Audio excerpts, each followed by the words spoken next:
ఇదేలేండి వైజాగ్లో ఉన్న సింహాద్రి అప్పన్న టెంపుల్. ఇక్కడ శ్రీ వరాహ లక్ష్మీ నరసింహస్వామి కొండపైన కొలువై ఉన్నారు. ఈ కొండ పైభాగానికి వెళ్ళటానికి మొత్తం 1000 స్టెప్స్ కంప్లీట్ చేసి కొండ పైభాగానికి రీచ్ అవుతాము. తర్వాత ఈ వరాహ లక్ష్మీ నరసింహస్వామికి సంపెంగి ఫ్లవర్స్ అన్న, జాస్మిన్ ఫ్లవర్స్ అన్న మక్కువ ఎక్కువ. అందుకే ఇక్కడ వారు స్వామివారికి ఫ్లవర్స్ను ఆఫర్ చేస్తారు. ఇది మెయిన్ ఎంట్రన్స్, స్వామివారి దర్శనానికి వెళ్ళడానికి మెయిన్ ఎంట్రన్స్. ఈ మెయిన్ ఎంట్రన్స్ నుంచే స్వామివారి దర్శన భాగ్యం కలుగుతుంది. ఇక్కడ రథోత్సవం చాలా కన్నుల పండుగగా జరుగుతుందని ఇక్కడ వారు చెప్తున్నారు. సో ఇక్కడ మనం ఇంకా శ్రీ గోకులం, ఈ గోకులంలో గోమాతకు ఏ ఫుడ్ పెట్టాలి అనేది కూడా క్లియర్గా వాళ్ళు బోర్డ్ పైన మెన్షన్ చేసి ఉందన్నమాట. మీరు కూడా ఎప్పుడైనా గోమాతకు ఫుడ్ ఆఫర్ చేయాలంటే ఇవి చూసి పెట్టండి. నెక్స్ట్ మనం చెప్పుకోవాల్సింది ఇక్కడ నక్షత్రవనం. ఈ నక్షత్రవనం మనం మొత్తం 27 నక్షత్రాస్కి 27 ట్రీస్ ఉన్నాయి. ఈ 20 అయితే ఏ నక్షత్రం వాళ్ళు ఏ ట్రీ చుట్టూ ఎన్ని ప్రదక్షిణలు చేస్తే మంచిది అనేది కూడా ఇక్కడ క్లియర్గా బోర్డ్స్ పైన మెన్షన్ చేసి ఉంది. ఇంకా మనం ఈ టెంపుల్లో చెప్పుకోవాల్సింది ప్రహ్లాదుడి స్టోరీ. ఈ ప్రహ్లాదుడి భక్తికి మెచ్చి వరాహ లక్ష్మీ నరసింహస్వామి స్తంభం నుంచి ఉద్భవిస్తారు.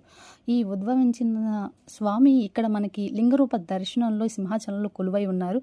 ఈ స్వామి దర్శనం కనుక మనం చేసుకుంటే పునర్ప్రాప్తి లభిస్తుందని ఇక్కడ వాళ్ళు ప్రగాఢంగా నమ్ముతున్నారు. ఇక్కడ విష్ణు యొక్క 4వ అవతారం ఇక్కడ కొలువై ఉన్నారు. అయితే ఇక్కడ గిరి ప్రదక్షిణ కూడా చేస్తారంట. అది ఎక్కువగా ఆషాఢ మాసంలో ఫుల్ మూన్ డే రోజు చేస్తే కనుక స్వామివారి బ్లెస్సింగ్స్ ఉంటాయని ఇక్కడ వారు నమ్ముతారు. మేమైతే మే నెలలో వెళ్ళాము. ఈ మే నెలలో అయితే స్వామివారి నిజరూప దర్శనం మాకు కలిగింది.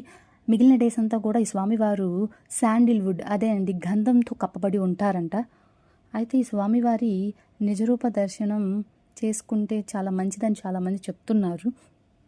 ఇక్కడ స్నానం ఆచరించడానికి సింహం ఒక ద్వారం నుంచి వాటర్ అనేది ఇక్కడ వస్తాయి.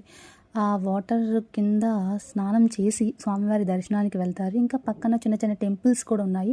ఈ టెంపుల్ అయితే హిల్ మొత్తం కూడా ఫుల్ ఆఫ్ గ్రీనరీతో ఉంది. ఇక్కడ చాలా మెడిసినల్ ప్లాంట్స్ కూడా ఉన్నాయని ఇక్కడ వారు చెప్తున్నారు. ఈ టెంపుల్ వృద్ధులకు కొండపైకి ఎక్కలేని వారికి కూడా ఇక్కడ బస్ ఫెసిలిటీ అయితే ఉంది. వాళ్ళైతే మాకు 25 రూపీస్ ఛార్జ్ చేశారు. వైజాగ్ వస్తే తప్పక చూడవలసిన మన సింహాద్రి అప్పన్న టెంపుల్. ఇది లైన్ హిల్ అని కూడా అంటారు ఈ సింహాచలం కొండని. ఈ టెంపుల్ అయితే పక్కా విజిట్ చేయండి. Thank you for watching.